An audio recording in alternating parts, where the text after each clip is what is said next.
Hey guys, I'm Kablooey. I'm a senior here at Kennesaw State, and I major in chemistry, and I also play for Kennesaw State's varsity Overwatch team. I've been playing Overwatch since 2016. I've competed in Open Division and OWCS, competing under many different roles, but as of late, I've been playing DPS, specifically Tracer. So today I'm going to give you all some tips on how to level up your Tracer play. In Overwatch 2, Tracer is a highly mobile DPS character that can utilize her movement ability Blink, which gives her plenty of options in both positioning and winning duels. Tracer deals short but high bursts of damage at close range. Her low HP, however, means she must be thoughtful about when and where to pressure the enemy team. Tracer thrives mainly on dealing pressure from off angles or flanks and has the potential to decide a team fight with a well-placed pulse bomb. The Tracer's skill ceiling is quite high. She is widely considered to be the most complex DPS character in the game, as well as the most mechanically demanding. So let's start by going over Tracer's kit.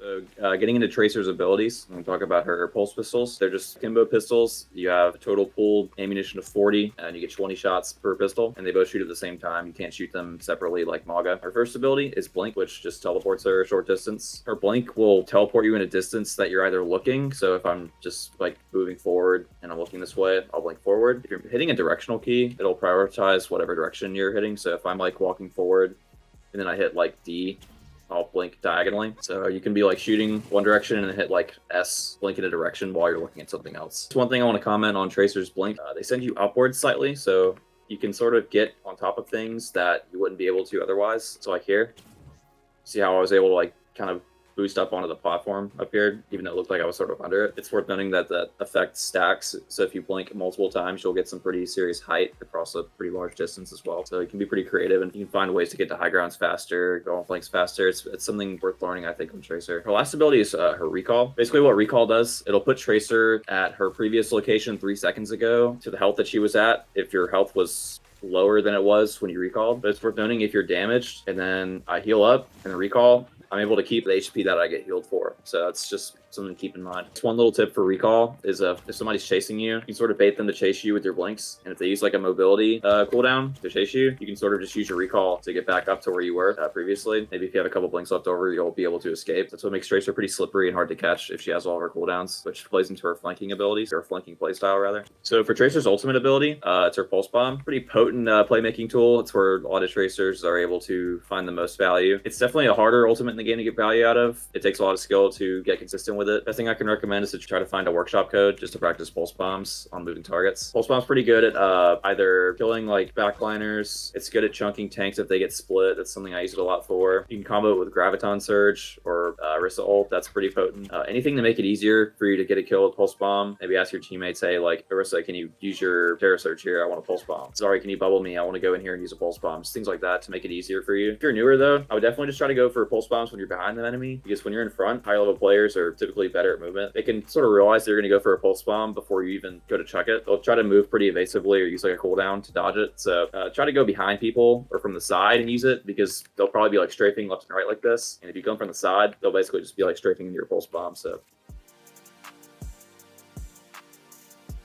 in this guide, I wanted to split it up into like 3 main ideas. So the first one would be splitting screen time from the opponent. Tracer's really pesky if she can get into a position either the side of the enemy or behind them. She can just go back and forth and shoot them, take different angles or like blink to different angles and keep shooting, maybe like a backliner or like a DPS or something. What that's going to do is while they're pressuring your team and their team's taking aggro from them and they're shooting your team as they're trying to walk forward. So one of them is probably going to turn to you and shoot back at you in return, or maybe even like walk around and try to like force you out even further. And if they're not doing the damage to your team as they're walking forward, they're doing it to you, that sort of takes pressure off your team and allows them to walk forward. The second one I want to discuss is claiming and holding space. Tracer is by far the best character in the game at doing this. She can duel her way into taking space from another player or like the other team. She can sit on close angles and just do a pretty considerable amount of damage. When teams rotate away from a position, like say you're the enemy team on Lijiang walks out here, you've pathed over here out of spawn and they want to walk into the corner on a point. Maybe somebody's late. I can take all of the space that nobody's claimed yet, take it as mine, and then shoot maybe an Ana or like a BAP or something as they're walking a point. Like start instantly creating weakness in the other team just for me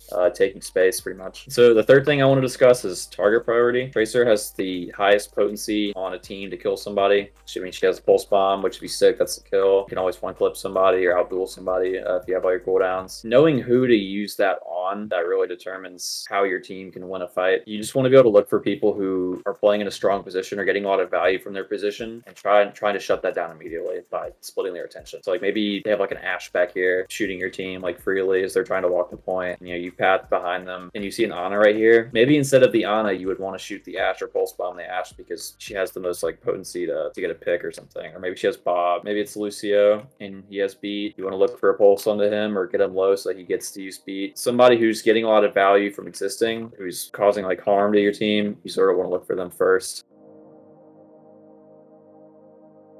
Tracer is normally viewed as a flanker, but depending on what comp both your team and the enemy team roll out on, positioning is going to change a little bit. When I first load into a game, I usually hit tab and check the enemy team's composition, and you want to ask yourself what they want to do. And there's 3 main archetypes of comp: Brawl, Dive, and there's Poke comps. Depending on what comp they're playing, you're going to want to position yourself accordingly. So for instance, say you're on this Legion on point again, and they walk out on a Brawl comp like Orisa, Brig Juno, or something. Instead of maybe taking the long flank over here, looking all the way around and like looking for a Brig or a Juno, instead you want to sit on an off angle with your team and just keep applying the DPS passive to the tank. So you want to play like on the line statue right here, just shoot their queen as they try to walk in, just keep applying the passive, try to get them to use a shout, maybe Juno clusters, maybe a Brig pack or something. Just anything to deny their tank from taking space, but also making their tank look at you. Pretty important, I'd say, on Brawl comps. A lot of your agency on Tracer doesn't come from pestering the backline as much or going for pulse bomb. It's usually just trying to mitigate the other team's ability to take space as much as you can.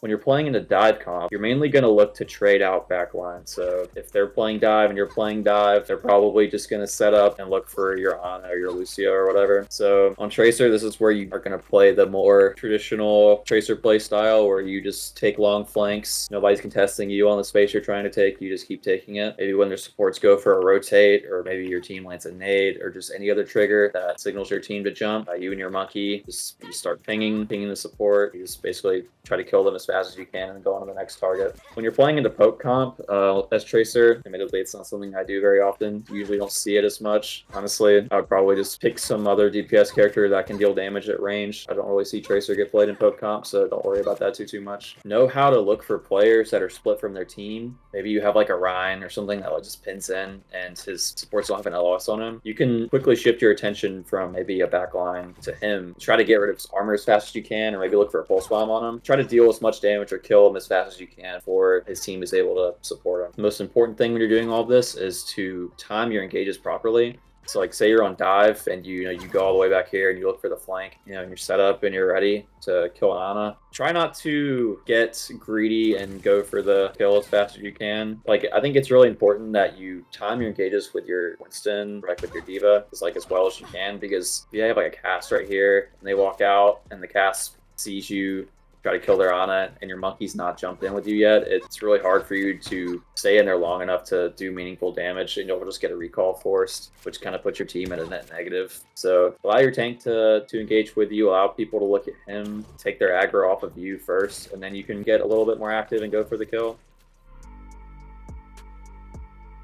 So the next thing I want to go over is some micro that'll help you win some fights. First thing I want to talk about is clip management. And basically what clip management is just getting the most value out of your shots. Only shooting when your crosshair is on your opponent. When I see a lot of players play, like not even just Tracer, but like every DPS character in the game, if they're in like a duel with somebody, they're pretty much just like holding down M1, just like hoping all of their shots hit, rather than paying attention to how they're feeling about hitting the target. If they think they have a good shot or the other person's movement's predictable, a lot of people just will hold down M1 regardless and just hope that Tracer spread will just hit whoever they're shooting at. It still feel like you need to reach the bottom of your clip before you blink. A lot of like really good players, it's like they'll shoot and like they'll blink as they're shooting, like just to keep throwing the opponent off their aim pretty much. What I do, I find myself doing, and I see a lot of other people doing, when they're dueling somebody, they're like AD spamming or whatever, they're like blinking or whatever. When they go to like reload, they'll blink. But you see like how I was holding down mouse 1 there? It prevents me from actually shooting as the person is adjusting their aim to track to me. It's really a good idea, I think, to shoot a bit and then like blink either like laterally or like through them. It makes it a lot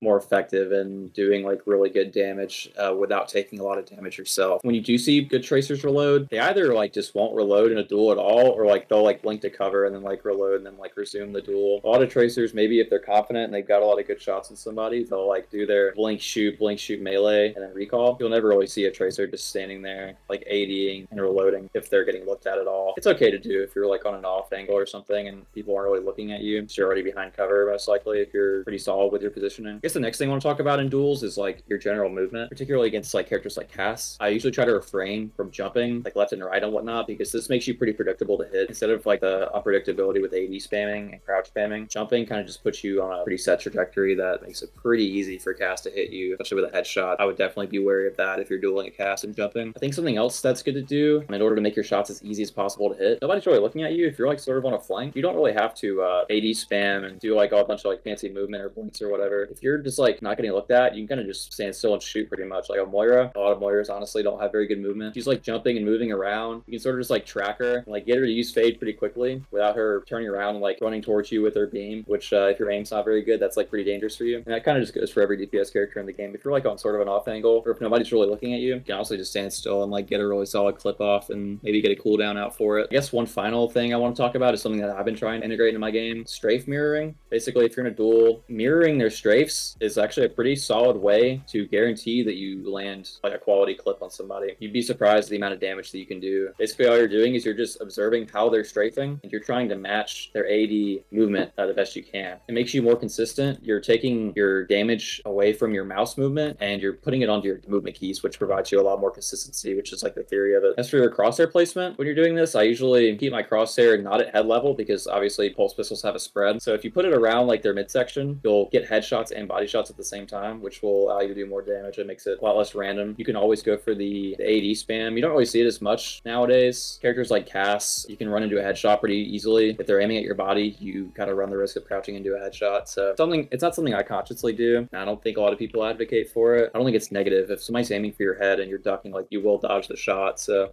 I guess it's something else to keep in mind. Well, that finishes up for my video on how to rank up on Tracer. I hope you guys enjoyed. I hope you guys found it helpful. If you haven't, please subscribe, hit the like button, and comment below on what other characters and guides you want to see. Go Owls!